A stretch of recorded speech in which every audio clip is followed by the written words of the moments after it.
വേളാങ്കണ്ണിയിൽ നമ്മൾ വരുന്നത് ആദ്യം ഈ ഒരു നേർച്ച കഴിക്കാൻ വേണ്ടിയിട്ടാണ് കേട്ടോ. തല മുണ്ടനം ചെയ്യുക, മുടി മാതാവിന് കൊടുക്കുക എന്ന് പറയും. അപ്പോൾ ആ ഒരു നേർച്ച കഴിക്കാൻ വേണ്ടി ഇരിക്കുകയാണ്. അപ്പോൾ ജോക്കുട്ടിൻ്റെ തല ആദ്യമായിട്ട് മുട്ടയടിക്കുകയാണ്. മുടി വെട്ടും എന്നല്ലാണ്ട് ഇതുവരെ മുട്ടയടിച്ചിട്ടില്ല. അപ്പോൾ എൻ്റെ നെഞ്ചൊന്ന് കത്തി. എന്നാലും നമുക്ക് മാതാവിനല്ലേ എന്നോർത്ത് നമ്മളങ്ങനെ മാതാവ് കാത്തോളും എന്നോർത്ത് നമ്മളങ്ങനെ സമാധാനിച്ചു. പിന്നെ നമ്മൾ തൊട്ടടുത്തുള്ളൊരു ഷോപ്പിൽ നിന്ന് നമുക്കിങ്ങനെ കളവോ ചന്ദനോ എന്നാണൊക്കെ മിക്സ് ചെയ്തിട്ടുള്ളൊരു സംഗതി തരും.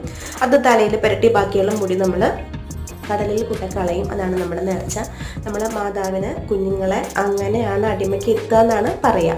അത് കഴിഞ്ഞ് ഞങ്ങളിതാ ലിഫ്റ്റിൽ ഞങ്ങളുടെ റൂമിൽ വന്നു, ഫുഡൊക്കെ കഴിച്ചു. രാത്രിത്തേക്കുള്ള ഫുഡ് പാഴ്സൽ വാങ്ങി റെയിൽവേ സ്റ്റേഷനിൽ വന്ന് നിർത്തിയിരിക്കുകയാണ്. കുത്തി ഒന്ന് ട്രെയിൻ വന്നു, അതിൽ കയറി രാത്രിയായി. ഫുഡൊക്കെ കഴിച്ചു, അവിടെ കിടന്നുറങ്ങി. നേരം വെളുത്ത് ഞങ്ങളിതാ 7:10 എടപ്പള്ളി റെയിൽവേ സ്റ്റേഷനിൽ ഇറങ്ങി.